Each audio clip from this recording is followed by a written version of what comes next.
Shalom, shalom, Yasha Brala. Shalom to the 12 tribes of Israel, giving of course all honor and glory to Yahweh, Bahashem, Mahashak Yahushua. Right, Barakatah, shalom to the brothers and sisters out there in this truth, right, holding it down, right, in the households, right, praising the Most High, enduring affliction, right, enduring the trials and tribulations, and is laboring for this kingdom, right, that is promised unto the nation of Israel, right? So, from the title of this video, right, and I would like to give a hearty shalom to them, right? But for the title of this video, we're gonna be going into the spirits and the angels, right? We're gonna be touching on that, right? The spirits and the angels, right? So first of all, what is a spirit according to the scriptures, right? And what is an angel, right? Let's go to Psalms real quick, right? Psalms chapter 104. Psalms 104, and I'm gonna start at 1, because the Bible tells us what angels are, right? What spirits are, right? And it reads, right? Psalms 104 and 1. Bless the Lord, O my soul, O Lord my God, thou art very great, thou art clothed with the honor and majesty, who covers thyself, right?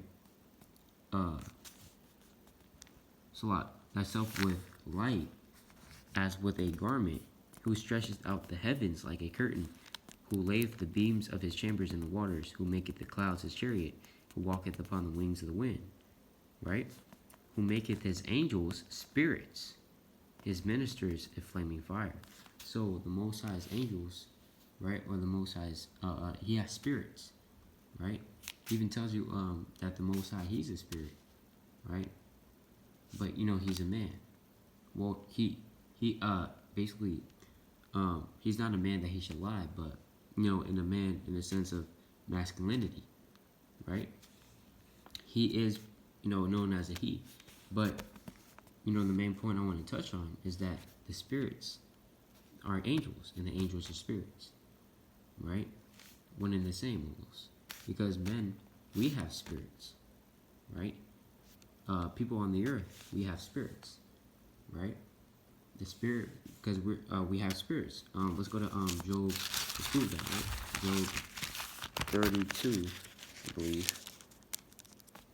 Job 32 and 8, and reads, but there is a spirit in man, right? Verbatim. There is a spirit in man, and the inspiration of the Almighty giveth them understanding, right? So basically, we're inspired to have this understanding. But the main point I want to touch on is that it says that there is a spirit in man. So, men, we on the earth, we have spirits, right? There is a spirit in us. The soul, right, which is part of the spirit, the spirit and the flesh combined makes the soul, right? So basically, our spirit, is what the soul is now, known as today, right? That spirit that is inside of us. Right? Let's go to Habakkuk real quick, right? Like for instance, Esau, right? The devil. His spirit is not upright in him, right? Let's go to Habakkuk chapter 2 and verse 4. And Esau is a so-called white man, right? According to the Bible. Right? Habakkuk chapter 2 verse 4. Behold, his soul, which is lifted up, is not upright in him, but the just shall live by his faith. So the soul, right, that is in the so-called white man, Esau, it is lifted up and is not upright in him, right? It's not upright in him. It's not in the Edomites, the devils, right, to do right. Who can make that straight which the Lord hath made crooked? Like it says in the book of Ecclesiastes, right? You can't. But, that's kind of off the topic, right? Let's get back to the topic. So, so we know that the spirits are angels and the angels are spirits. The Most High, he has good, righteous spirits, and he has evil spirits in the spiritual realm, right? Up there in the heavens. So let's go to, let's prove that, right? Because the Lord said, prove all things, 1 Thessalonians 5:21. So we're going to We're going to First Kings, right? First Kings 22. First Kings chapter 22 and verse 18 and 19. And it reads, And he said, Hear thou therefore the word of the Lord. I saw the Lord sitting on his throne, and all the hosts of heaven standing by him on his right hand and on his left. This is the tetragrammaton, right? Yahweh. So Yahweh sitting on his throne, right? And all the hosts of heaven standing by him on his right hand and on his left. Meaning what? On his right hand, you have righteous angels. Like Yahweh Shah. He sits at the right hand of the Most High, right? He's that chief righteous spirit on the right hand side. And on the left hand side, right, is Satan and his angels, right? Because the left is associated with evil, and the right is associated with good in the scriptures, right? Verse 20, and it reads, And the Lord said, Who shall persuade Ahab that he may go up and fall at Ramoth Gilead? So the Yahweh, right? This is God. He said that who shall persuade Ahab, right? That he may go up and fall at Ramoth Gilead, right? He said, who may persuade Ahab, right? Who may trick him, basically, right? And it reads, And one said on this manner, and another said on that manner, right? And it says, And there came forth a spirit. So basically, they're having a meeting, right? Because their spirits gathered around Yahweh, right? And Yahweh saying, look, who's going to persuade Ahab, right? And the spirits are, saying this, and the spirits are saying, after this manner, and the other spirits are saying after that manner, right? Maybe I should do this, So, this is just a glimpse of what goes on in the spiritual realm, up there in the heavens. And it says, And there came forth a spirit and stood before Yahweh, and said, I will persuade him.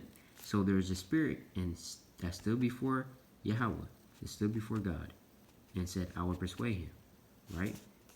And the Lord said unto him, Wherewith? And he said, I will go forth, and I will be a lying spirit in the mouth of all his prophets. This just cuts Christianity, right?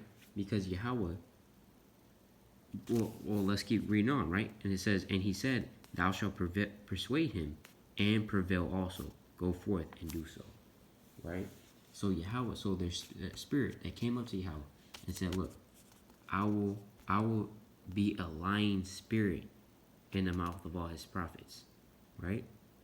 Now, did the Lord say, hey, what are you doing, right? Get out of here.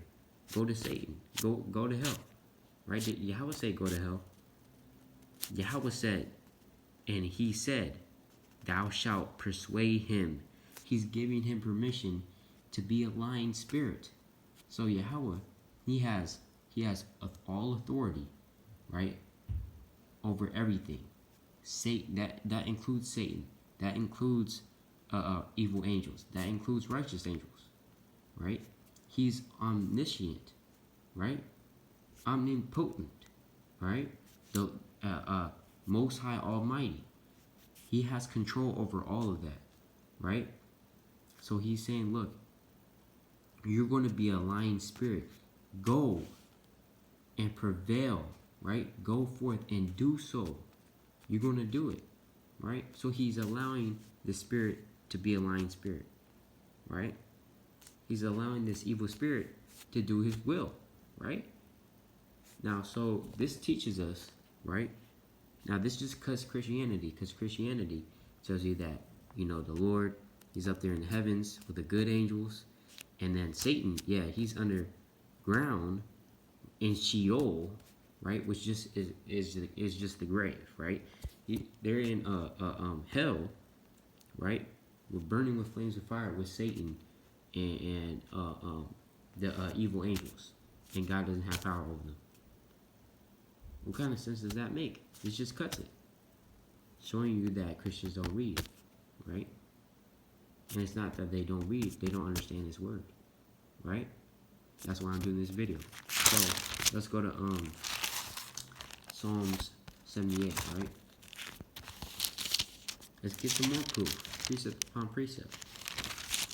Psalm 78 in verse 49, and reads, "He casts upon them the fierceness of his anger." He's talking about Yahweh, the Lord, right? Wrath and indignation and trouble by sending evil angels among them. By sending what? By sending evil angels among them. He made a way to his anger. He spared not their soul from death. He gave their life over to pestilence. Right? This is the works of Yahweh.